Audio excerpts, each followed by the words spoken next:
Hey good people, and welcome to Stay Tuned Reviews. If this is your first time here, then let me tell you that my goal is to provide a quality review in 10 minutes or less because I value your time as well as my own. And today's review will cover my thoughts and feelings on the Season 3 premiere of Put a Ring on It. Now many of us out there already know the concept of Put a Ring on It. 3 dysfunctional and sometimes toxic couples meet with a relationship expert to determine whether or not they're going to get married or go their separate ways. And to help the cast members reach this decision, Dr. Nicole sets them up on blind dates with people that they may find attractive both physically and mentally. Now, what on earth could possibly go wrong with this plan? If you saw last season of the show, then you know what could definitely go wrong. Brother Darian didn't waste any time giving Sister Shay that pickle tickle, and it ruined his relationship. Now, if I were a betting man, I would venture to say that Darian wasn't the first cast member to cheat on his significant other on the show. But that's another video for another day. So for the purposes of this review, I'll share my thoughts on these couples, the significant events in the episode, and I'll give the episode an overall rating. And without any further delay, let's jump right in. The episode kicks off with Dr. Nicole meeting with the 3 couples, getting their introductions, and telling them about the put a ring on it process. And for this particular episode, the women will be going on the blind dates. The first couple is Alfonso and Shay. They both met online in your typical girl likes boys picture and boy slides clean in the girl's DMs type of story. But what started off as an exchange in messages turned out to be a 3-year relationship. The 2 of them were even engaged at one point. But when Shay called off the wedding, Alfonso took back the ring, which in my opinion was pretty petty. I can understand if she completely ended the relationship but wanted to keep the ring, but she simply just called off the wedding, and this was due to her relationship or lack thereof with Alfonso's family. And specifically speaking, Shay's disconnect with Alfonso's mother, as well as Alfonso's commitment issues and his joking demeanor, are the primary issues that prevent them from getting married. Later on in the episode, we learn that Alfonso's mother doesn't like Shay because Shay has a pretty close relationship with Alfonso's baby mama, and the mother wants Alfonso to work things out with the baby mama instead of Shay. In my opinion, this relationship was dead for a while, and the 2 of them are just going through the motions until they find somebody better. Shay is a beautiful woman. She's thicker than a Snicker, blessed in the chest, and the rest. And I don't see her having any issues finding a man that'll treat her right and won't allow his mama to dictate things in his own relationship.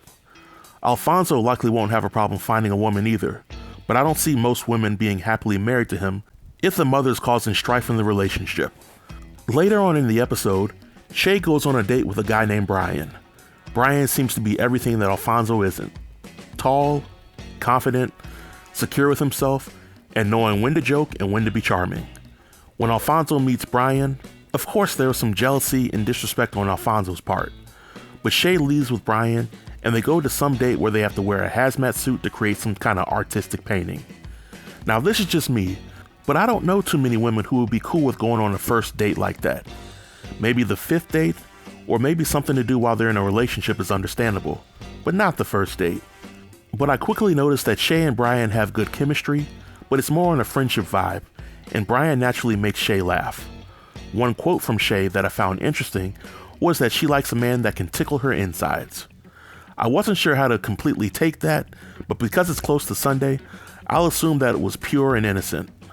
But after the painting, Shay and Brian go out for ice cream, and this is when they really start to dig deep and talk about their family dynamics and what's important to Shay. I think if Shay was single, she wouldn't hesitate to be with Brian. But due to the nature of the show, I don't think Brian is good enough to make Shay want to leave Alfonso for him. The next couple is Otis and Charlana. I hope I'm pronouncing that right. These 2 met in a film festival in Miami, and as the story goes, Otis's cousin tried to holler at Charlana first, but the cousin was moving too slow, so old Otis took Charlana off his hands and the rest was history. The interesting dynamic that I noticed between Otis and Charlana was that they are both physically attracted to each other, but personality-wise, they are very far apart, and I can't see them working out over the long term. Otis prides himself in being a traditional man, being a leader, and wanting a woman who is agreeable with him. Charlana sees herself as a woman who wants to be heard, wants her opinion valued, and wants to be a partner and not a follower in a relationship. In my opinion, people are entitled to want what they want within a relationship setting. But in order for this kind of relationship to work, there's gotta be some give and take. There's gotta be some sort of compromise, or else the relationship is just working on borrowed time. Later on in the episode, Charlana meets with a guy named Meta for her date. Meta is a guy from Africa, and he used to be a soccer player, but he's now a soccer coach. When Otis meets Meta, there seemed to be some kind of friendly banter between the two of them, but I also noticed some jealousy from Otis, and it seems like Charlana feeds off of Otis's jealousy. Meta and Charlana go on their date, which is at an indoor soccer field, and he teaches her how to play soccer. During their date, they talk about Charlana's relationship, as well as whether or not Meta considers himself a traditional man. Meta responds that he was raised in a traditional home, but he can see a woman being his partner and equal to him, which is something that Charlana really loved to hear. I didn't really see any romantic vibes between Charlana and Meta, but given Otis's reaction to Charlana's date, I don't see her being in a place where she can be comfortable enough to enjoy herself on any future date. Lastly, let's talk about Kenny and Shorty. This is by far the odd match out of the season. Shorty and Kenny met 3 years ago at a concert, and the words that came out of Shorty's mouth was that Kenny and Shorty have great chemistry, but she doesn't think that he is husband material. My interpretation was that brother Kenny was giving Shorty that premium pickle tickle, a few laughs and nothing else. I said he was giving Shorty that tallywhacker smacker action. She knows it, she sees the signs, but perhaps she's afraid to leave him because it's hard for women in her area to find a guy. My first impression of Kenny was that he was another version of Darian from last season, and you can't convince me otherwise. If there's any kind of differences between the two of them, it will be that Kenny isn't much of a provider, and he seems more interested in being in a relationship that isn't going anywhere, versus giving Shorty what she needs to feel secure and willing to marry him. Shorty goes on her date with none other than Hollywood from the first season. You dig?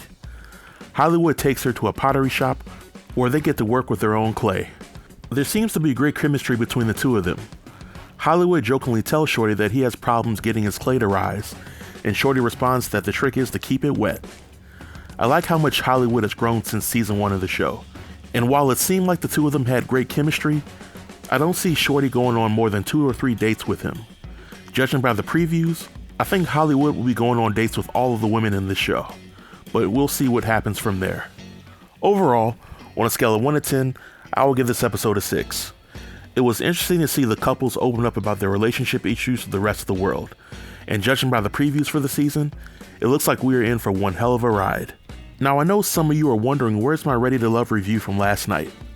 Well, I must confess that I saw an early screening of last night's episode, and it was so pointless that I didn't bother even posting a formal review about it. I will say 2 things about last night's episode. 1, with all the folks self-eliminating, it appears that Ready to Love Potomac is officially trash and pointless to watch beyond this point. Nevertheless, I'm gonna keep watching it. And 2, with Ace being gone, my only advice for her is that she needs to pick up the phone and call Tyrone. Call him. And with that marks the end of the review. If you have any questions or comments, then feel free to leave them in the comment section below, and I'll be sure to reply to each and every one of them. Until next time, stay tuned and stay safe. Peace.